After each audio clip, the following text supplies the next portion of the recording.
Hola, buen día.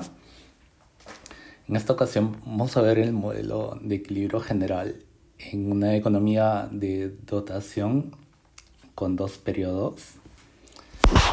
Vamos a empezar describiendo a todo el conjunto de agentes de la economía. En ese sentido, vamos a tener como supuesto que hay un conjunto de agentes que son representativos. En este caso, el agente representativo es típicamente la familia. Esta familia se caracteriza por tener dos objetos. Vas a ver que la familia tiene una función de utilidad y esa función de utilidad en general vamos a decir que es típicamente bien comportada en el sentido de que la utilidad marginal es positiva pero decreciente. Esta función de utilidad de las familias es aditivamente separable. En ese sentido, vamos a poder separar los utilities en tanto como la sumatoria de los utilities del presente más los utilities del futuro descontados por un factor llamado beta, donde este beta está acotado entre 0 y 1. Bien, ¿qué representan cada uno de estos elementos? Voy a tener a continuación la restricción de presupuesto de la familia. Como es una economía de dotación, a la familia típicamente le cae una secuencia de dotaciones en cada periodo. Por ejemplo, Y1 es la dotación en el periodo t igual a 1. Entonces Y1 es la dotación en el periodo t igual a 1. Esto es, amanece, estamos parados en t igual a 1, la persona va y resulta que del árbol encuentra un conjunto de manzanas. Esa va a ser la dotación de la persona. Como es una economía en la cual también existe el gobierno, resulta que la dotación va a representar el ingreso de la familia. Este ingreso lo tiene que destinar a una secuencia de usos. Por ejemplo, el ingreso obtenido en el periodo t igual a 1 lo va a destinar a las siguientes opciones. Por ejemplo, C sub 1 va a representar el nivel de consumo. Entonces C sub 1 es el nivel de consumo. Entonces en las manzanas que tengo, eventualmente una parte la guardo para hacer consumo. B sub 1 va a ser un ahorro. Este ahorro va a ser bien particular porque es un ahorro en bonos de gobierno. Entonces vamos a pensar que esto es un ahorro en bonos de gobierno. Hay un mercado competitivo, el gobierno subasta eventualmente bonos y varios de estos bonos son comprados por la familia. Finalmente, la persona también debe pagar impuestos. T sub 1 va a ser un conjunto de impuestos de suma fija.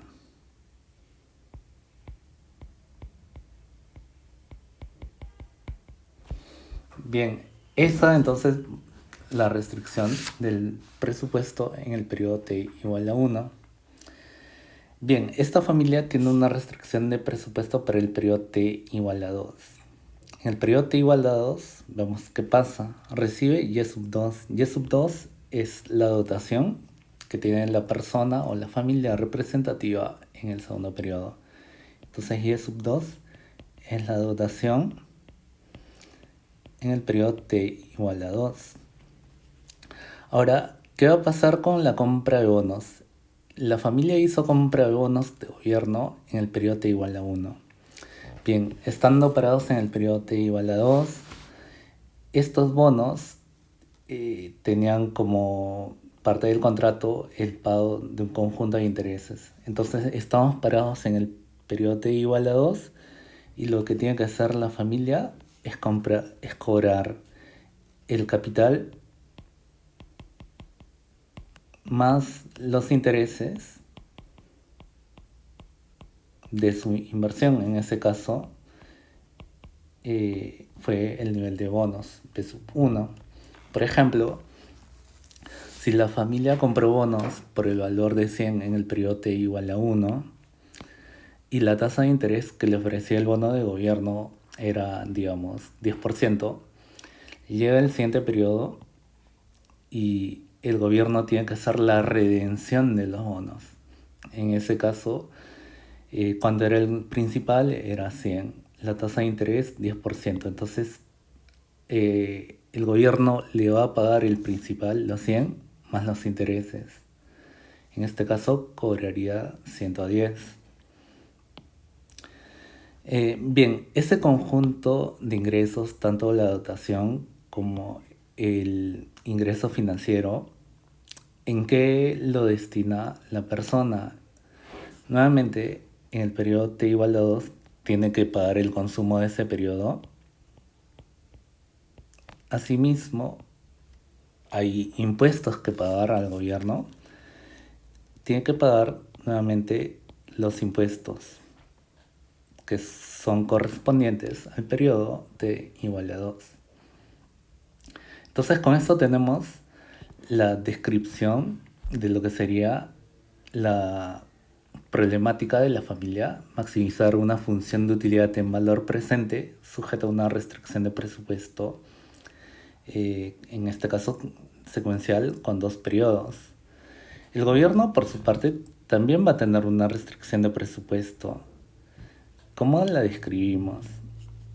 El gobierno tiene una restricción de presupuesto que la podemos describir de la siguiente forma.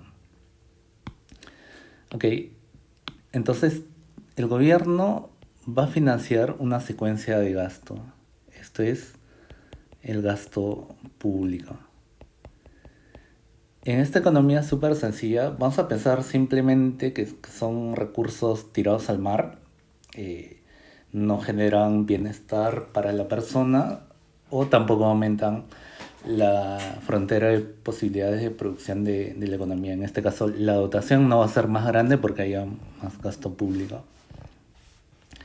Pensamos simplemente que son recursos tirados al mar, manzanas que se echan al mar.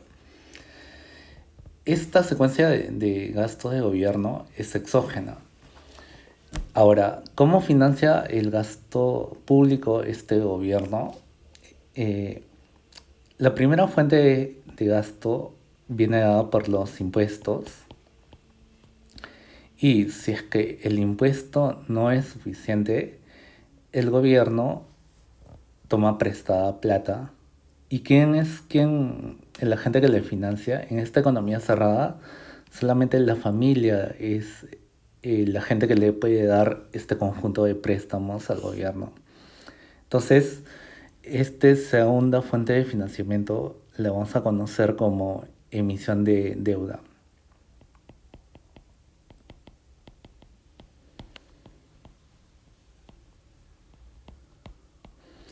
Bien, ¿qué va a pasar para el segundo periodo?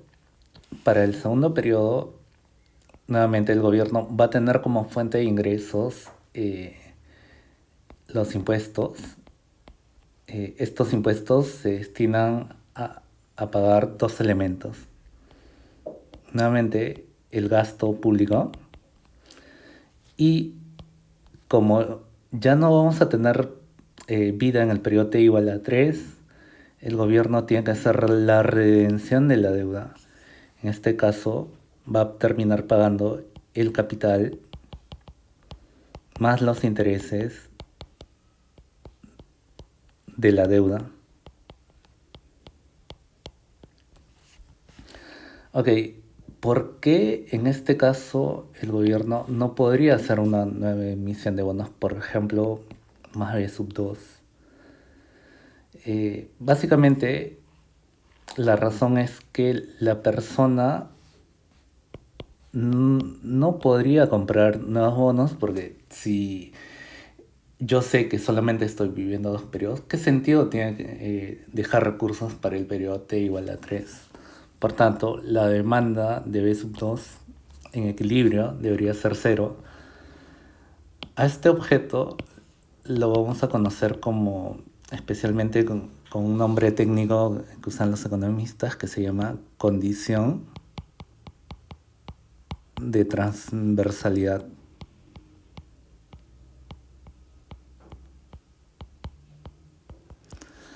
Por tanto, en este escenario no puede haber emisión de bonos de gobierno con promesa de pago en el periodo t igual a 3, porque la economía solamente está durando dos periodos. Ok, en este contexto, que este equilibrio general, tenemos que hacer una definición de qué cosa es este equilibrio. Entonces, traigamos una definición de equilibrio general. Vamos a decir que en esta economía un equilibrio general competitivo es la secuencia de cantidades. ¿Cuáles son las cantidades? Los niveles de consumo para los periodos t igual a 1, t igual a 2. ¿Okay? En este caso es para la familia representativa. Ahora, como parte del equilibrio, también necesitamos lo que es la tasa de interés. Va a haber una tasa de interés real de equilibrio, tal que, dada la tasa de interés, se cumplen las siguientes condiciones. ¿Cuáles son ese conjunto de condiciones? La primera de ellas es que los agentes maximizan su utilidad sujeto a una restricción de presupuesto. La segunda es que el gobierno en cada momento del tiempo cumple su restricción de presupuesto. La tercera condición es que la oferta es igual a la demanda. ¿Cuál es la oferta? La dotación exógena de manzanas en cada periodo del tiempo. ¿En qué se va a usar en el agregado ese conjunto de dotaciones? Va a ser una parte consumida por las familias y otra parte desperdiciada por el gobierno. Bien, resolvamos entonces este problema súper sencillo. Para ello necesito la primera condición. Esta es que cada uno de los agentes maximiza su función de utilidad sujeto a esta restricción de presupuesto. Y esto se puede hacer fácilmente, encontrar uno, se puede hacer fácilmente con estas funciones de Lagrange. La puedo comentar acá. La función de Lagrange para el agente representativo toma en cuenta el bienestar en valor presente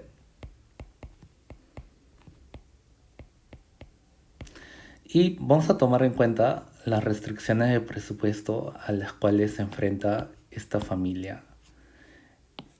Tomando en cuenta las restricciones de presupuesto de la persona, yo necesito esta restricción de presupuesto incorporada en la función objetivo de Lagrange. En este caso, para el periodo t igual a 1, al ingreso o la dotación de la familia, le resto los usos, en este caso era el consumo del primer periodo, menos la adquisición de bonos en el primer periodo, menos los impuestos que está pagando en el primer periodo.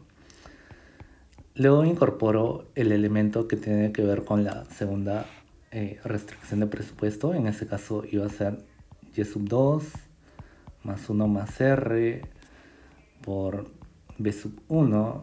Y esto le restaba la secuencia de consumo y la secuencia de pago de impuestos en el segundo periodo. Bien, realizo la optimización.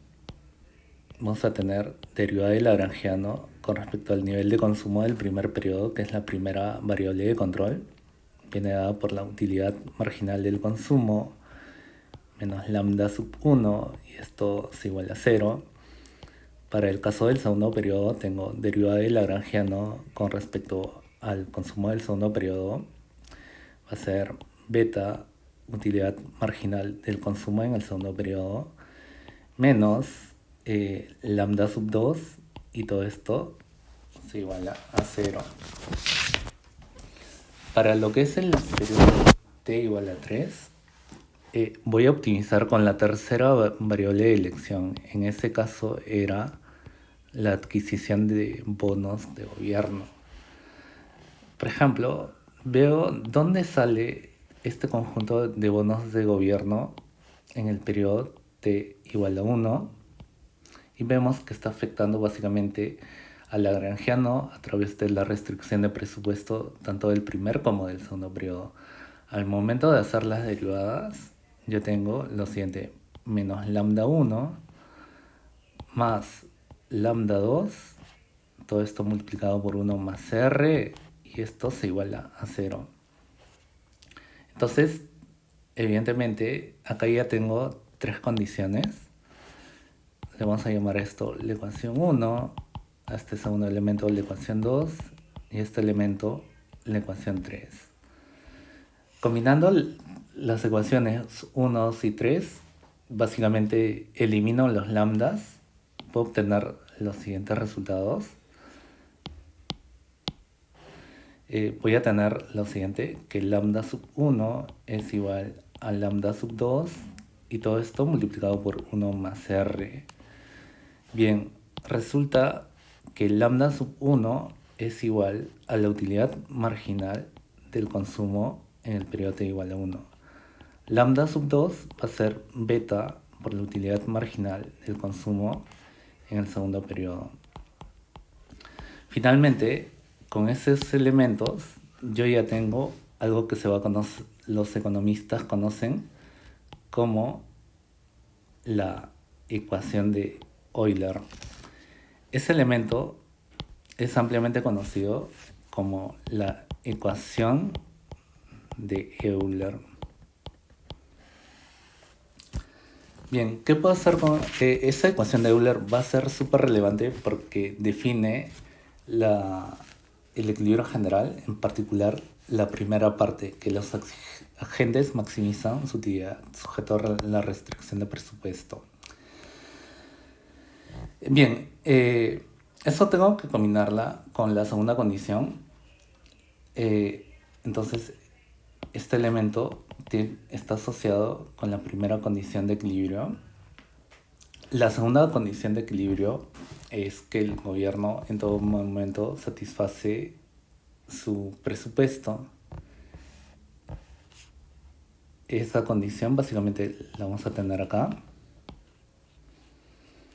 El gobierno en todo momento satisface su restricción de presupuesto. En este caso, la segunda condición es: el gobierno cumple con su restricción de presupuesto.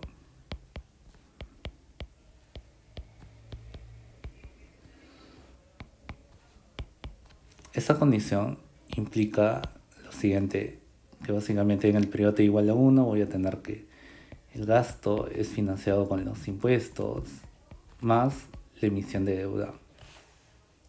Para el caso del segundo periodo, vamos a tener que el gasto más el pago de intereses y el principal de la deuda emitida finalmente se financia con los impuestos. ¿Ok? Entonces, esos elementos constituyen la segunda condición del equilibrio general competitivo. La tercera condición, que implica que la oferta es igual a la demanda,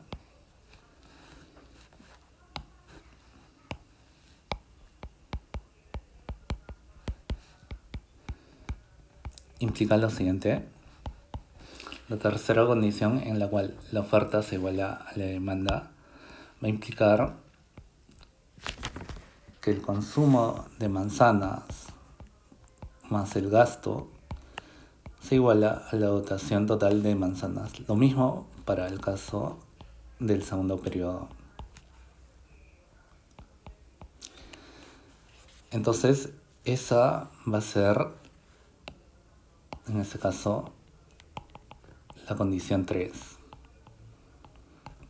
Bien, yo puedo incorporar todo este conjunto de elementos para resolver las asignaciones. En particular, un elemento que me ayuda bastante es la ecuación 1. La ecuación de Euler va a ser súper relevante para la resolución final del problema. ¿Cómo lo hacemos? Voy a hacer un truco. Voy a incorporar la condición 3 en la condición 1. Por ejemplo, yo tenía lo siguiente. En la ecuación de Euler tenía la utilidad marginal del consumo en el primer periodo se iguala a beta con la utilidad marginal del consumo en el segundo periodo y todo esto multiplicado por 1 más R. Bien, ¿cuál es el consumo del primer periodo? Resulta que el consumo del primer periodo viene dado por la diferencia. Acá uso la condición de factibilidad. Vamos a usar esta condición de factibilidad. En ese sentido, el consumo del primer periodo básicamente sería y sub 1 menos C sub 1. ¿Cuánto sería el consumo del periodo? T igual a 2. Utilizando la condición de factibilidad, esto va a ser Y sub 2 menos G sub 2. Entonces, perdón, acá era gasto público. Entonces, tomando en cuenta esos elementos, yo ya tengo una variable. Bien, ¿qué resulta? Y es exógeno, G sub 1 es exógeno, Y sub 2 es exógeno, G sub 2 también es exógeno. Una tasa o una variable endógena en este modelo de equilibrio general era la tasa de interés. Por tanto, en este caso puedo despejar la tasa de interés. 1 más R va a terminar siendo lo siguiente: utilidad marginal del consumo del primer periodo sobre beta, utilidad marginal del consumo en el segundo periodo. Entonces, con eso yo ya tengo la tasa de interés de equilibrio. Este elemento me define la tasa de interés de equilibrio.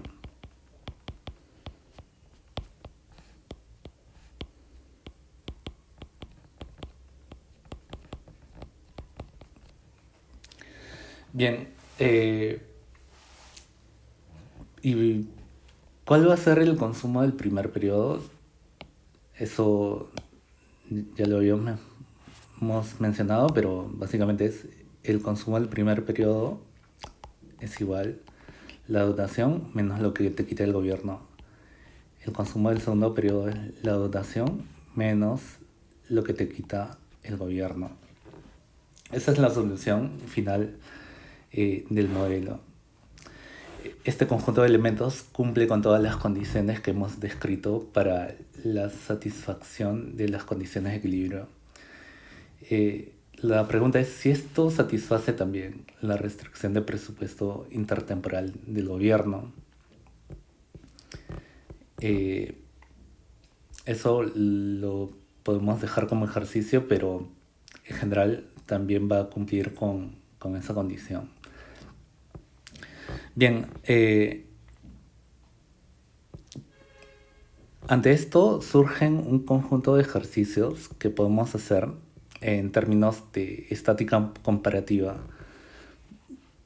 Por ejemplo, pensemos lo siguiente.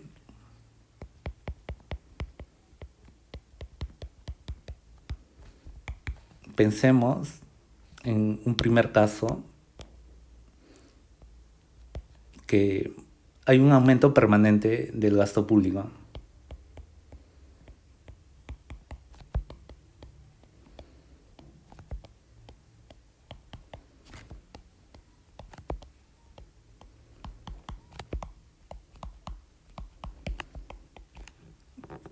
Bien, esto en el resultado de equilibrio general no es tan complicado de ver si yo observo que se está incrementando el gasto público de manera permanente, básicamente esto va a tener como consecuencia que automáticamente baja el consumo de cada periodo en la misma proporción.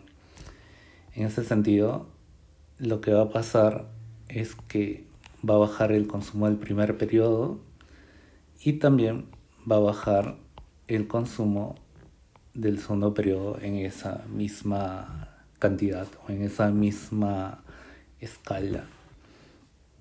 Entonces, un aumento del gasto público de forma permanente lo que está haciendo es reducir el consumo de las familias de forma permanente. Evidentemente, en este escenario lo que va a bajar fuerte es el nivel de bienestar de la familia. Ahora, acá la pregunta es, ¿cómo está financiando el aumento del gasto público este gobierno? Y la respuesta en verdad es que no interesa. Este incremento del gasto público bien la podría estar haciendo mediante la elevación de impuestos o la emisión de deuda. Al final de cuentas, el resultado de equilibrio general va a ser el mismo. Básicamente que va a bajar los niveles de consumo sin importar si este aumento del gasto público se financió con impuestos o deuda. Otro ejercicio es pensar, por ejemplo, que hay solamente un incremento del gasto en el presente.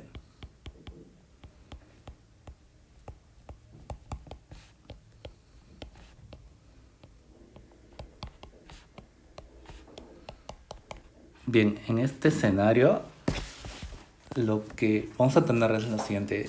Resulta que si se incrementa el gasto público en el periodo t igual a 1, básicamente esto te conduce por la condición de factibilidad del primer periodo, que va a bajar los niveles de consumo en el primer periodo. Una caída del consumo en el primer periodo resulta en un incremento de la utilidad marginal del primer periodo. Menor consumo implica un incremento de la utilidad marginal. Este incremento de la utilidad marginal en el primer periodo va a implicar incremento en la tasa de interés. Por tanto, un mayor gasto público genera un efecto de desplazamiento. La familia tiene que ahorrar más, por tanto, en equilibrio, eso implica que la oferta de ahorro está aumentando, por tanto, aumenta la tasa de interés.